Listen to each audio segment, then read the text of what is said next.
Hmm. Are we live yet? I don't know. Let's see if we're live. I think we're live. Hello, my YouTube friends. Thanks for joining in tonight. Man, if you haven't hit that subscribe button, oops, sorry. I think it's right down there. Please hit that subscribe button and slam that bell and type down as to why you like a Shure microphone, and that'll get you in the drawing.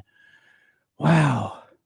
Man, I'm so pumped up, man. It's so good to be here on a Saturday night with you guys and hanging out with y'all. Man, I was all kind of things were running through my mind today about being in the mix, about beyond the obvious, for your eyes only in the mix, extraterrestrial.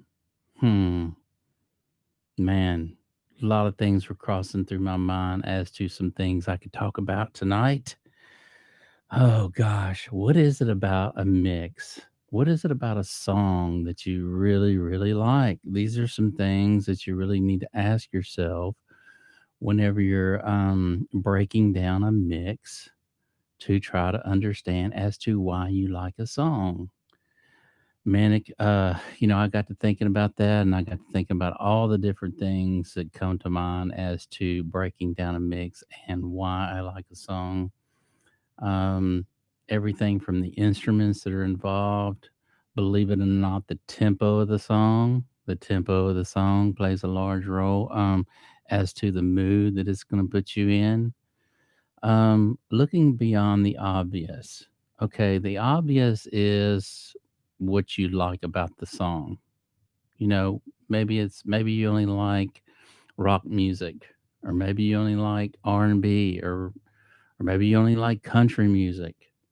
But whatever style of music it is, that's the obvious that you like that and you enjoy that type of music. But it goes further than that. It goes being a good engineer as far as being able to mix a good song. It goes as to breaking it down and song structure when these different elements when the different elements come into the song. Perhaps the song starts out with a beautiful little verse and a little intro, and then the bass guitar comes in, and then the drums come in the next measure. And so when these different elements come into play, they call that a build in the song. And then as you progress through the song, you want the song to continue to build and build and build till finally at the end, you just can't get enough of it. So, understanding that and being able to analyze that will help you out being a better, mixer and producer as far as how you want to produce the song out. So, when I say for your eyes only, I mean only you can actually get down to the mix and break it down.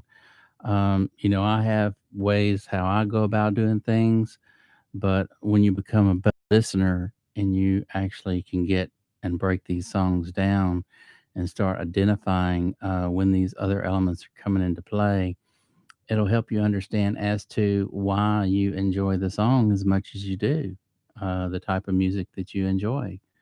And I know that when I started listening to music in a different kind of way, when I was younger, I just listened to music, I listened to the song, and I really like melodies a lot when I was younger. I like to hear how the melodies intertwined and whatnot.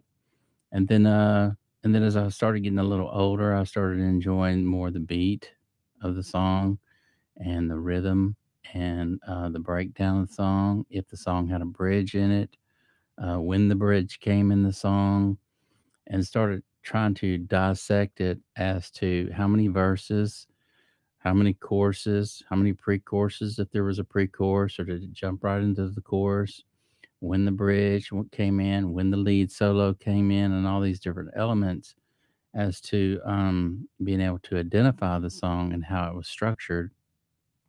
And then after I got really good at that and can pretty much tell you when the chorus or the bridge is going to come in, Then I started trying to break down the song as to understanding as a whole and what propels the song and actually the driving force of the song, and so that plays a large role too, and a good engineer or someone who can mix really, really good can listen to your tracks and pretty much really quick identify what needs to be gone and what needs to be pushed to the forefront. And so he'll go through a lot of times and just start either cutting things out that don't need to be there or pushing up things that need to propel the song. To make it a better song. And a lot of times you'll go in and think you need all these tracks on all these different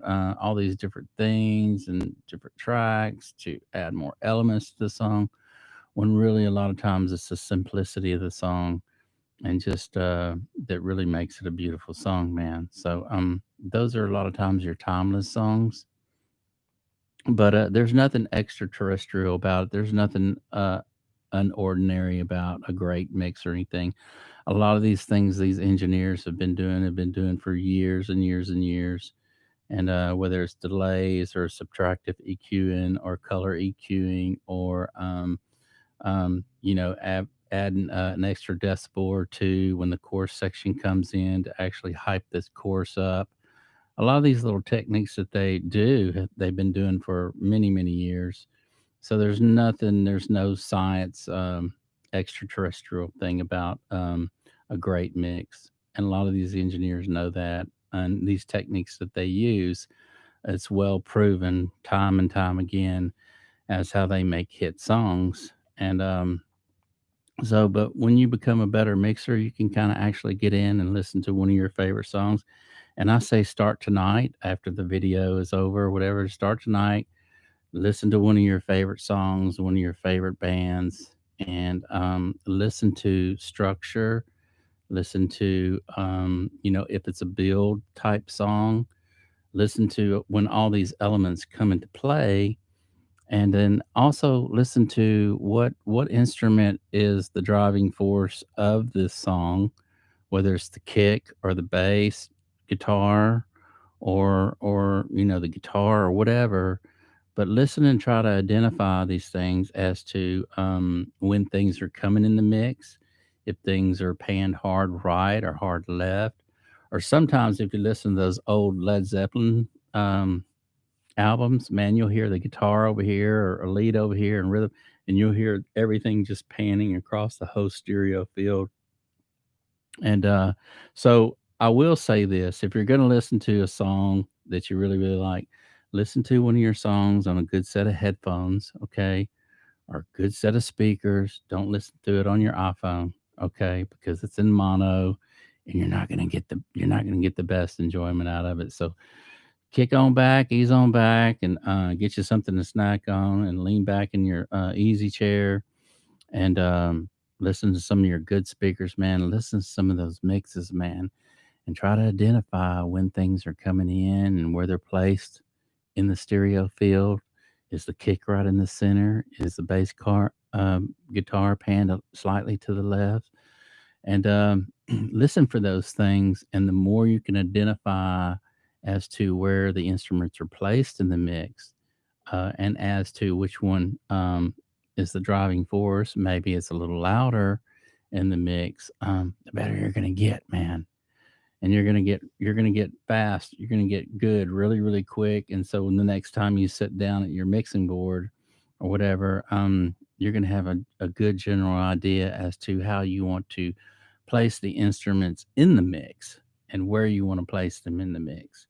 So, yeah, just it takes a little bit of effort on your part as to not just sitting behind a mixing board and getting everything balanced. Balance is really important to get all your faders and whatnot balanced. That's a great starting point. I typically like to use pink noise whenever I do that. That way I don't have to guess as to where everything a nice balance is. I'll get everything in nice balance going on my mix. And then after I do that, then I say, okay, what instrument do I want to be the driving force in this song.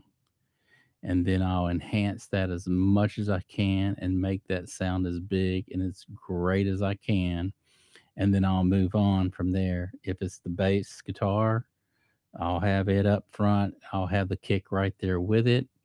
You have to watch out for masking when you do that because the bass guitar and the kick drum are always going to want to fight each other, man. It's like it reminds me of two-star athletes on the football team, and both of them are great, and both of them want that position. Both of them want to be the center or the guard or whatever. So you have the kick drum and you have the bass guitar, and they're wanting that same they're wanting those, they share those same frequencies. So you have to decide, and you have to identify with you have to identify which one you want to actually give what instrument what frequencies to actually so that there's no masking going on, man, because it'll happen. Trust me, it'll happen. You'll find out real quick your bass guitar and your kick drum are going to want to share those same frequencies, and so you'll have to do some subtractive EQing here and there, and you'll have to give one a little bit of this area and the other one subtract. But being able to identify different things in the mix, man, is really going to help you out being a better producer and a better engineer and just the whole nine yards. It'll help you be more rounded as a producer, mixer, engineer, the whole nine yards. When you can identify with song structure and when you can identify where the instruments are placed in the mix, and when you can actually hear when the build is in the song, when they start adding these, or you'll be going, okay, the drums are going to come in now. Okay, now this is going to come in. Okay, now they're going to go into a lead solo. Okay, now they're going to go back into the pre-chorus chorus. When you can identify structure, that's also going to help you be a better producer, a better engineer, by knowing these things. But this is what I hit on the other night, y'all. And I really want y'all to take this serious because it saddens me deeply when I listen to great musicians with beautiful voices. For instance, Elvis Presley, man. The guy was just phenomenal. He really was.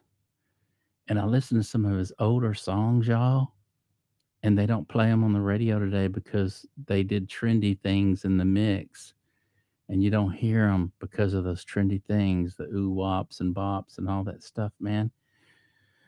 Oh my gosh, so you engineers, you producers, if you can, man, if you want a timeless song and you want to do your artist a favor, um, don't be a producer, don't be the marketing man. Because it's not all about being a marketing man. That's what it reminds me of who a producer is. He's the marketing man who decides what the artist and how the sound is going to be. Come on. I get upset because I listen to those old songs and there's so many great songs, man. They don't play them because, they're not timeless when they could have been timeless. They could have been timeless songs that you and I would be sitting here listening on the radio and enjoying today. I listened to that song by Elvis, My Way. I used to think it was called I Did It My Way, but the name of the song is My Way. And when you listen to that song, man, my dad, they played that song at my dad's funeral. He wanted that song played. I Did It My Way. And we played that song. But I listened to the song the other day and I was like, man, there's no trendy things in that song. And because there's no trendy things in that song, you still hear it on the radio. And it's still a beautiful, well written song, well performed song, and well mixed song. And those are the three elements that make a timeless song. And so, man, and there's so many songs out there, y'all, that could be timeless still today, but it's not because the marketing man jumped into play. Says, no, we're going to do this and we're going to do this. We're going to add T-Pan. We're going to add this vocal pitch stuff on the vocals, man. Your voice is going to sound robotic. That might sound good today, and a lot of people were doing that, and everybody and their brothers doing doing to where their voice sounds like little robots and whatnot. But trust me, it might be a great song that you can groove to and has a good vibe, and the artist is a really good rapper or a good singer or whatever. But 10 years or 15 years from now, you're not going to want to hear that song at all. If it comes on, you're going to go, what the heck? It's going to be trendy things come and go. They come and go. They come and go. They come. But a good, well written song and a good performance and a great mix, that's what we all strive for, to get to that point where all of us engineers and people who love music, whether we're a musician or whether we're wearing all the hats, that's what we all really want our music to be. We want to be able to write a song that's timeless, man. And we want somebody to be able to mix it out to where it's everything's hitting and it's strong, to where we can listen to it now and listen to it 10 years from now if we're the artist and go, I wouldn't have done it any other way. I couldn't have sang it any better. I can't imagine the mix being any better. You know, one of those things where we could look back and go, no regrets. It was just great. And I'm completely satisfied with the mix, everything. So if we can do that for somebody else, or if we could do that for ourselves, those are what make timeless songs, man. And that's what we all want to strive for. So, as a little, I don't know, something to help you get better at being a better engineer and producer and mixer, go back to the songs I was telling you about earlier that you like and you enjoy. Ease on back on your couch, man. Put your headphones on and tell everybody else just to go away. You want some time to yourself, and listen to those songs. And first, just listen to those songs as just enjoy them. Just enjoy the music. Then listen to them again 15 minutes later or whatever, and try to break down the song as to why is that song? Why did I really like that song? What is really going on in that mix? And listen for those things. Listen for those little ear candy things that come in and out if they do. And when they add other elements to the song, okay? And break it down. Try to break it down. Song structure and instrumentation, okay? What all the instruments are in that song that you really, really like. And that's going to help you out big time, man. It's going to help you out and do it. You'll do it tonight, okay? And then what's going to happen is you're going to start identifying all these things before that you never noticed, okay? Because you're listening to the song in a different kind of way, okay? Used to you just listen to the song, oh, yeah, it's a great song, man. It gets you going. And I love the tempo of the song. Yeah, man. I love the tempo. 124, 125. I love this tempo. It's a good thing. It gets me going. It's four to the floor, or whatever. And but break down that song like that. Break down one of your favorite songs. And then what's gonna happen is you're gonna do it tonight. And then what's gonna happen is you're gonna start doing it all the time. You're gonna be driving in your car and you're not listening to your favorite song like you used to. Okay. You're gonna be breaking it down and finding out how many instruments are involved and why you like that song. And you're gonna be even saying, okay, man, we're gonna go back into a chorus right here, or we're gonna go into the bridge right here. It needs a bridge. I need them to tell me give me one last chance to love this song. They're gonna go on a bridge. So when you can get to where you can do that, then you'll be a better producer, a better engineer, a better listener, right? And that's what we really all want to be in life anyway. We really need to be a better listener because we all have a lot to learn, right? I mean, we all do, and none of us know it all.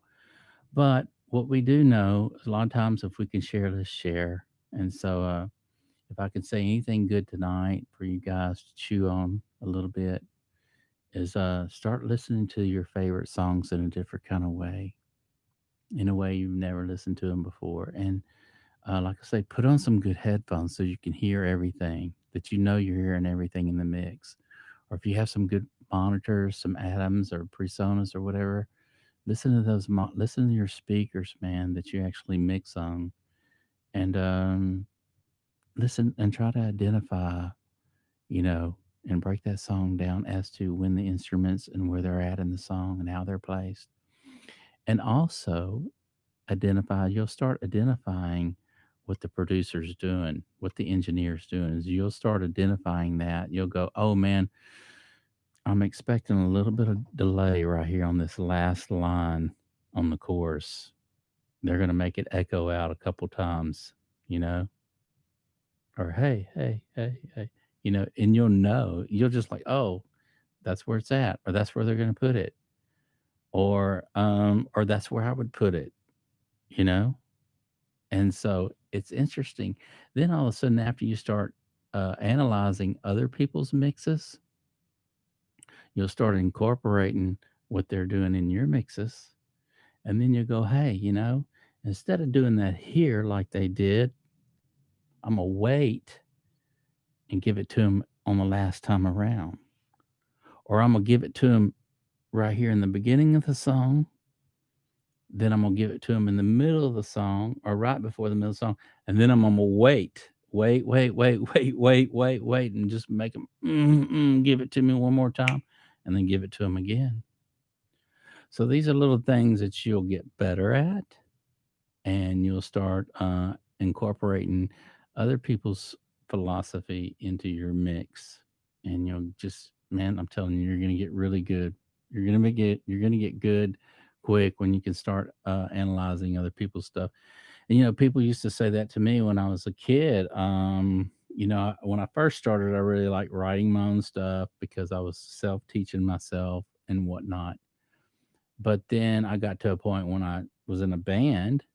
We played a bunch of copy songs, and it was all 60s classic rock. It was Hendrix, Fire, Led Zeppelin.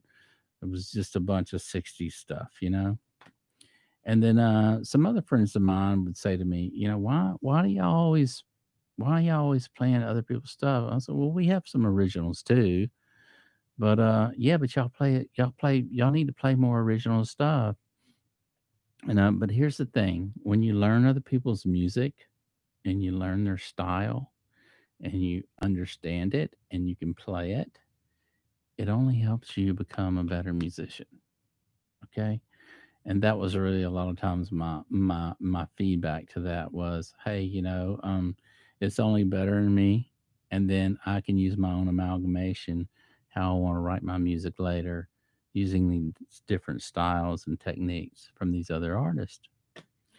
Same way whenever you break down a song and you start to analyze these other songs and these other tunes, and you can break it down and you know where they're going to go, and you know where and you can actually hear everything. You can actually hear how much delay they've got on the voice. You can actually hear if there's hardly anything on the voice. Um, and you'll start identifying those things and placing instruments where they need to be in the mix according to the frequencies up and down, and then stereo width out, and then depth forward and back, how much reverb and delays in the song, and you'll be able to hear it, man. And for instance, I'll take you there quick. Go and listen to some Journey stuff, okay, in the 80s. Go listen to Journey. Go listen to any of the Journey songs that you loved, back in the 80s. And listen to Steve Perry and listen to the delays and reverbs and things on those songs that was so wet sounding. Then jump from there right to, I want to say, the early 90s, maybe 90, 91, and listen to some Nirvana stuff.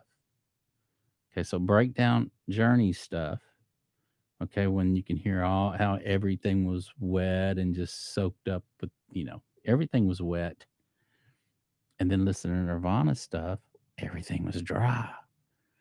Everything was really, really dry. The guitar was just grunge in your face. The vocals were super, super dry in your face. And break down those two genres. I guess they're two different genres. Um, how they did the mixes.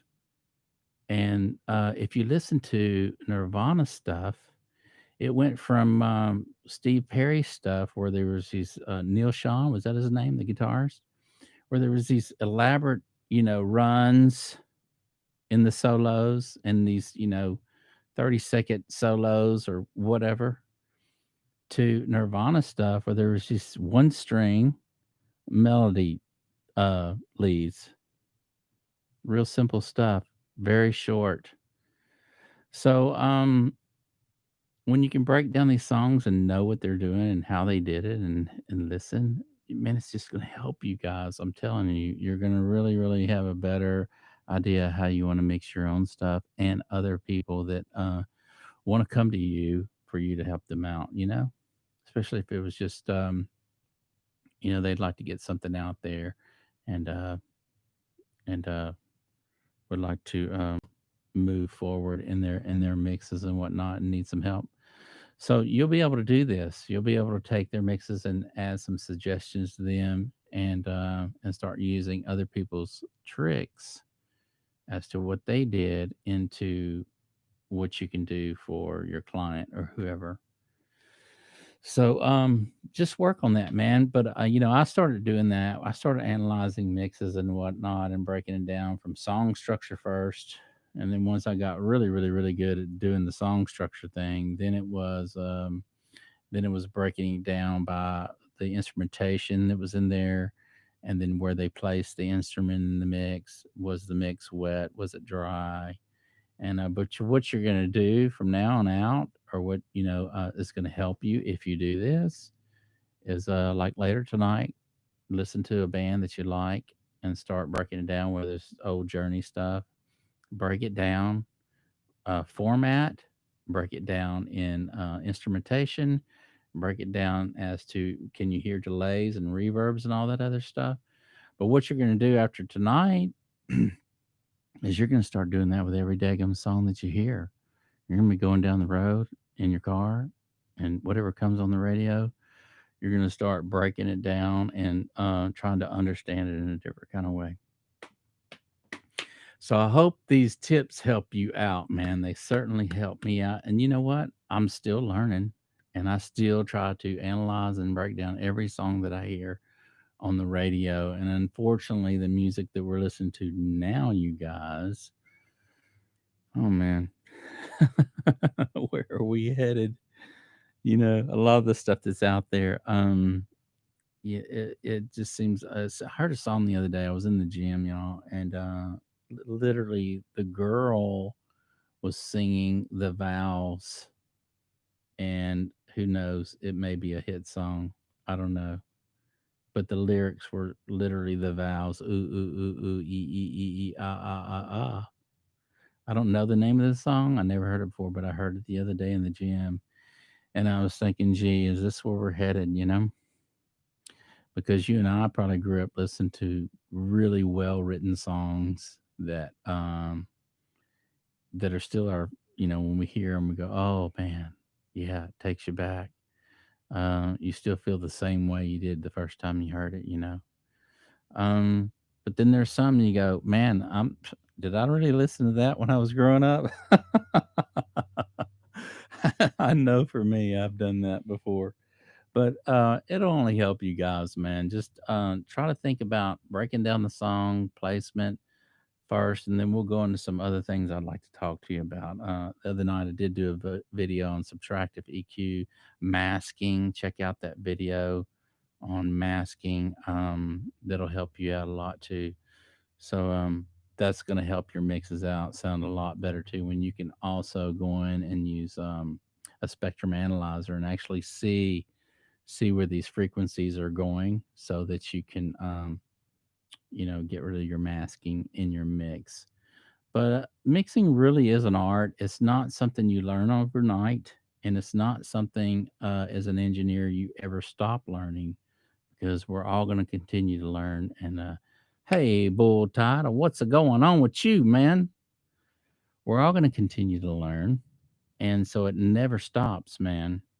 Um, but yeah, when you can start breaking down other people's mixes and identifying song structure, And doing these things is only going to help you guys get really, really fast. I mean, it's going to happen overnight. Not overnight, but it's going to happen quick when you can start breaking down these songs and going, okay, here's the pre-chorus, here's the chorus, that song structure. Okay, here they're going to, here's the kick in the middle, here's the bass guitar. This is where the guitar is going to be on the far right. The keys are over here, and when you can start identifying, placing instruments in the mix,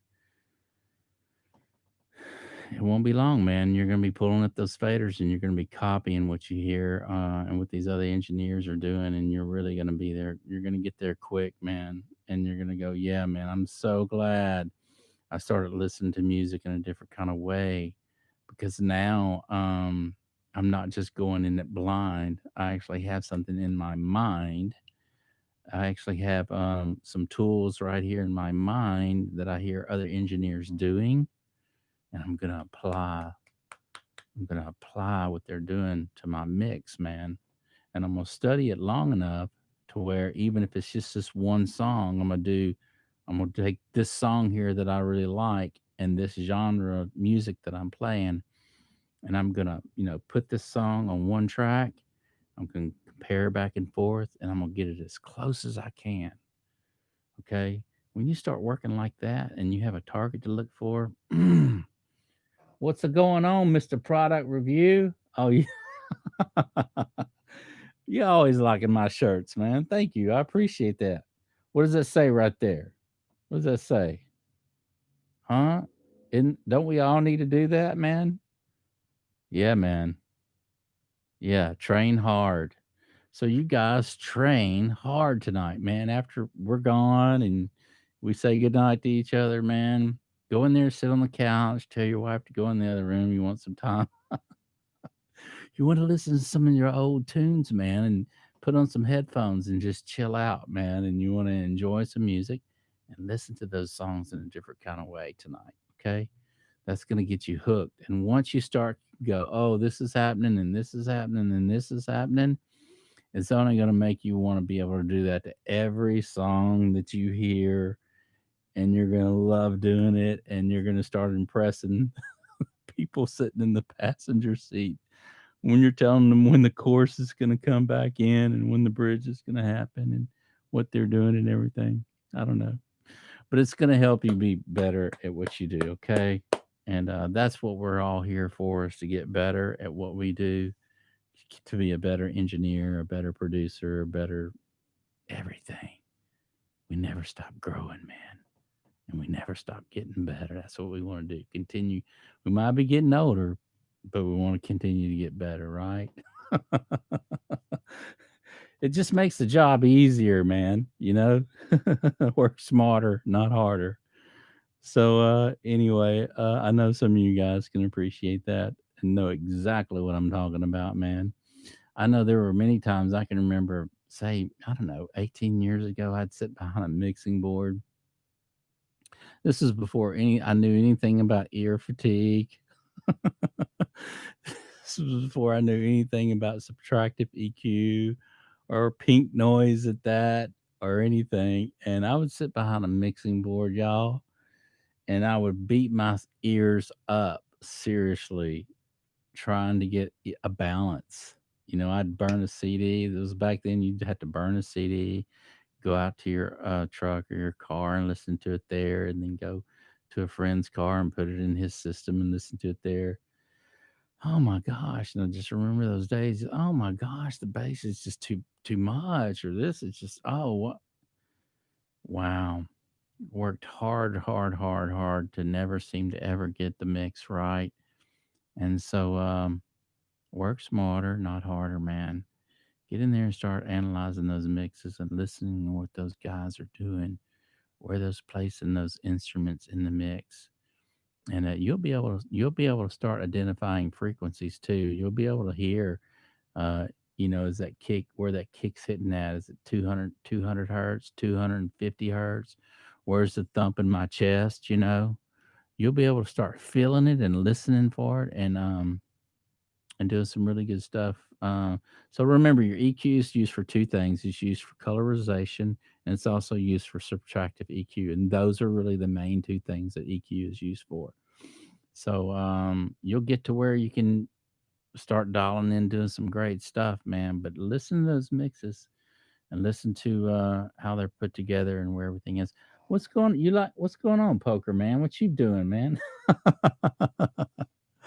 I appreciate you joining in tonight. You know I do, man. I always appreciate you joining in. So, not to get too far off the subject, y'all, but today I went to the gym and I did this new thing. It's called body pump. But there wasn't many people in the class, and it was just a barbell that was sitting there, this little bench thing, a mat on the floor, and some extra little hand weights or whatever. And I went in there thinking, oh man, I had to be there kind of early. I had to be there at 9 or whatever. And I promised the girl and the guy the other day that I was going to come to the Saturday class because I had some time. Well, the guy calls me this morning and says, "Hey man, we can hook up your Generac and we're gonna be there at 8:30." Well, okay, so man, they got here, I got them lined out, and I was still able to make my class because I promised the guy I was gonna come. And I got in there, y'all, and I had enough water. I probably had about, I don't know, 34 ounces of water before I started. Man, don't think you're in shape until you do some cardio, okay? Dude, my legs were like freaking neat. It was a bunch of squats and stuff with lightweight, basically, but it was continuous squats and then staying down and doing all these different, man, and then taking military press and doing these things with military and then down and then back up and over the head and down. But just it was continuous movement with lightweight. Oh man, you talk about burn, man. I can feel my legs now. I mean, and I go to the gym just every day, but I don't know, it's a different kind of workout, man. Guess we need to work that hard too, right? But yeah, man. I don't know. That's funny, poker man. But yeah, it was a good time, man, and I'm gonna go back and do it again. And so I'll probably do it once a week until I can get in shape, get my heart good in shape, because I think that's the most important thing, not just to feel good, but to know that you're healthy. And I need to get healthy, man. With this coronavirus stuff for 8 months, man, I think a lot of us probably need to get healthy. We've probably been all eating bad, and or a lot of us anyway has probably been eating bad, and I know it hasn't done us any good, being stuck inside and not breathing clean, fresh air and moving like we used to. It's just not healthy for our minds or our body or anything. So, if you can get out and walk, man. Put on your headphones or whatever, and your little, I thing or whatever, and get moving down the road and listen to those mixes that way. You can break down a mix that way. Getting out and get some fresh air, but start listening to those songs that way, man. It's going to really help you guys out, get better at a lot of things as far as putting together your mix, and you can only get better, right? That's where we want to move. We want to move forward. So it's nothing extraterrestrial about it. It's nothing that's way far out of touch or untangible to grasp. These are techniques that guys have been doing for many, many years. And as we continue to grow and evolve in mixing and whatnot, and the different tools that we have to work with, it enables us to be able to do different tricks and apply different things that we used to had a hard time doing.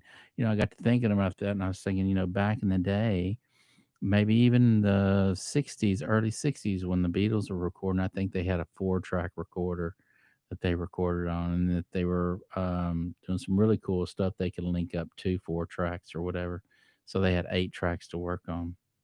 But a lot of the stuff that they did and the sounds that they got, they pretty much had to print what they wanted, right?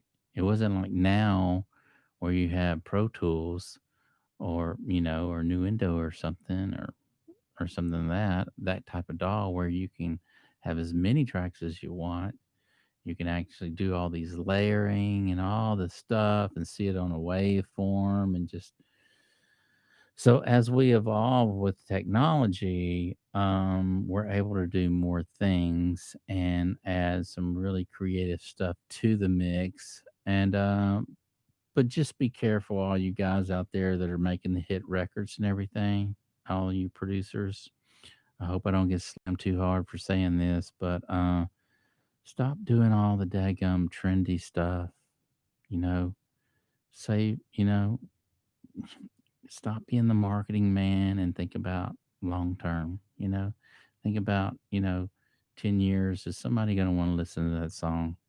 you know 20 years, is it going to be a timeless song that you're actually producing?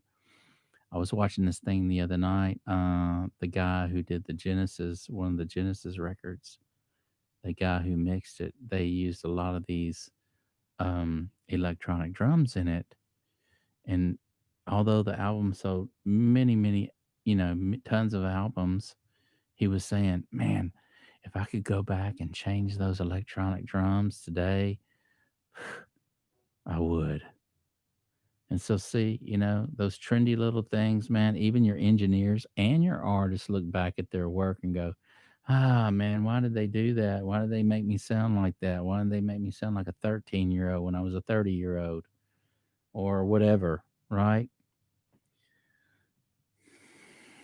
Do yourself a favor, do the artist a favor, be true to the artwork, let the artwork be true to itself, and do your best to be a good mixer and enhance what they have tenfold so that it'll be timeless and so that you're not just doing it for the quick buck, man. Do it for the integrity of the song and the music. Please save us all a favor. Thank you guys so much for joining in tonight. I appreciate each and every one of you. Bull Tide, also, I appreciate you joining in. Mr. Product Review Man, I appreciate you joining in. Mr. Poker Man, right on work. Smart, not hard. Appreciate that comment, as always. That's really what it's about. As we mature in our everyday life, we want to work smarter, not harder, but continue to work hard. Okay. Work smarter, not harder, but continue to work hard, just more efficiently. Okay. Because our time is valuable. And as we do get older, we realize that time is short. Nobody promises us tomorrow. So we got to enjoy the moment now. And nothing lasts forever. We certainly won't. You know, we're all going to go down. So enjoy the moment, live in the moment. And that brings me up to this. So last night, y'all, my son comes into town. I'll tell you this before I have to go and let y'all go. Thank y'all for staying in with me as long as you have.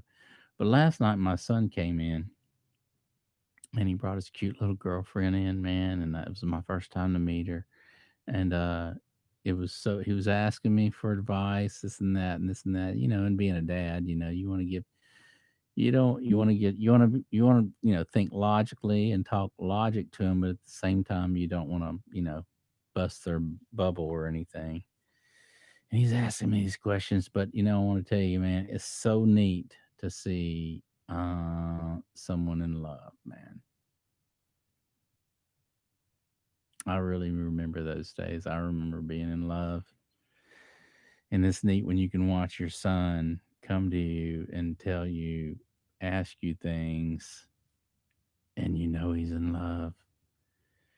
And so we were out eating fajitas last night, and they're sitting across the table from me, and I'm watching them, and they're holding hands and all that stuff that people do when they're in love and want to get to know that other person so much and be next to them and don't want to spend a moment without them or seeing what they're doing, you know.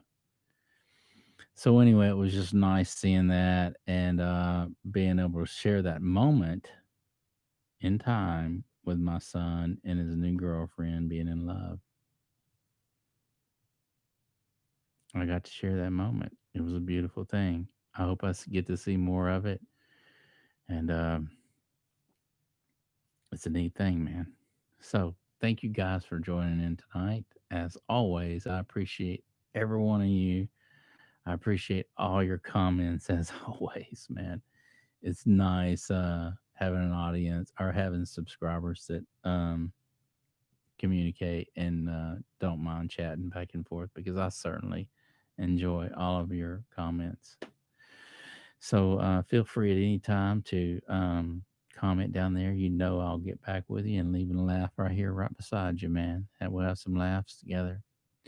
But if you haven't hit that subscribe button, please do, man. If you haven't shared, if you like the video and you think maybe somebody out there can get something out of this, anybody, one person, share the video. I don't know. Who knows? But share the video and hit that subscribe. Remember, slam that bell. Remember, type down there as to why you love Shure microphones too, because we have the drawing coming up. You don't want to miss. At least get your name in the kitty, get it in the hat, man, to be drawn. So we got another Shure microphone going out the door, and get in the drawing, man. And 7 o'clock, guys. 7 o'clock is when I try to come in Texas time. That's the big T and the big B, Texas time. And so tomorrow night, we got some really cool stuff we're going to be doing tomorrow night. I'll be sharing with you as always. Oh, man. Share with your friends, man. I know y'all got a lot of Facebook friends out there, man. Share the video. Thank y'all so much for helping me promote the channel. I do appreciate it and much appreciate it. And so I try, I'll say again, I'll reiterate this. I try to accommodate the people that are really just starting out, that don't really know anything at all, and just want to start learning some tips on recording and mixing. And then I try to accommodate those in the middle of the road that's been doing it for a while but could learn some extra things. And then I try to throw in some things for those of you who are well established in your mixing, but maybe perhaps um, could help you remember some things that could continue to get better. Because even though we get really, really good at something, sometimes we can get complacent. Okay. And when we get complacent and when we think we know it all, that's not good for us. Okay. Because we never stop learning, and we can always continue to work to better ourselves and work on listening to those songs. Work on listening to some of those songs that you haven't been listening to because you're mastered at it, right? You know, you don't need to listen to the songs. No, listen to them. Listen to them. And listen to things. Listen to some of them old Led Zeppelin songs, man. That's where you'll learn music in motion. Music really needs to be in motion. It's a moving thing. That's why we all move to a tempo. That's why our heart beats at a certain tempo. Okay, that's why we love music. It's all about vibrations. Okay, it's all about frequencies. That's why we love music. Frequencies are healing, they're mood changing. And so music needs to be in motion. And so when you're doing your mixes, listen to some of those Zeppelin tunes, man. Nothing's staying in the same place very long. Things are moving across the stereo field, back and front, in and out. Yeah, man, we're on the right track now. Okay, thank y'all so much for joining in. We'll see you tomorrow night at 7 o'clock. Remember, hit that subscribe button and slam that bell, and we will see you again.